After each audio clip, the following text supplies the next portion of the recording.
Thungathurthi Congress party కార్యకర్తల గురించి ఎంత చెప్పినా తక్కువే. ఆనాడు మందుల శామ్యుల్కు ఢిల్లీ టికెట్ ఇచ్చినప్పుడు, కాంగ్రెస్ పార్టీ ఆశీర్వదించినప్పుడు మందుల శామ్యుల్ నేను అడిగిన పిలిచి ఎంత ఉందని 50 ఉంది సార్ అన్నాడు. మళ్ళీ ఎస్సనగదు ఉంది మందుల శామ్యుల్ దగ్గర బాగానే జమ చేసిండు అనుకున్నా. 50 అంటే అన్నా 50,000 ఉన్నాయి సార్ అన్నాడు.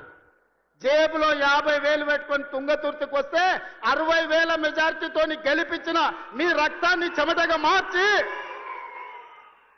సోనియమ్మ ఆశీర్వదించి పంపించిన మందుల శామ్యుల్ జేబుల్లో సోనియమ్మ పెట్టుకొని ఫోటో పెట్టుకొని వస్తే మీరు గుండెల్లో పెట్టి చూసుకొని భుజాల మీద మోసి ఈరోజు 60,000 పైచిలకు మెజార్టీతోని ఇవాళ ఎమ్మెల్యేని చేసిండ్రు.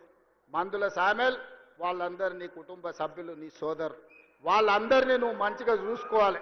వాళ్ళందరి కష్ట సుఖాలల్లో కలుపుకపోవాలి. ఒకరికి బాధ ఉంటుంది, ఒకరికి దుఃఖం ఉంటుంది, ఒకరికి కోపం ఉంటుంది, ఒకరికి ఆలోచన ఉంటుంది, ఒకరికి ఆశ ఉంటుంది. నువ్వు స్థానిక శాసనసభ్యుడివి, ఓపికతోనే అందరినీ కలుపుకపోవాలి. ఎందుకంటే ఆ ఎల్ల కేవలం సోనియమ్మ మాట మీద నిన్ను 60,000 మెజార్టీతో వీళ్ళే గెలిపించారు. వీళ్ళే భుజాల మీద మోసిన రాయల్లో సోనియమ్మని నమ్ముకొని ఇవాళ వాళ్ళని కడుపులో పెట్టి చూసుకోవాల్సిన పెద్దన్న బాధ్యత నీదే. ఏదన్నా సమస్యలు ఉంటే ఆ పక్కల ఉత్తమాన్ని ఉన్నాడు, లేకపోతే మీ ఎంపీ సాపు చామల కిరణ్ ఉన్నాడు, కాదు కూడదంటే అడ్లూరు లక్ష్మణ్ ఉన్నాడు, అక్కడ కూడా కాకపోతే పైన నేను ఉన్నా. మీరెవ్వరు ఆధైర్యపడకండి.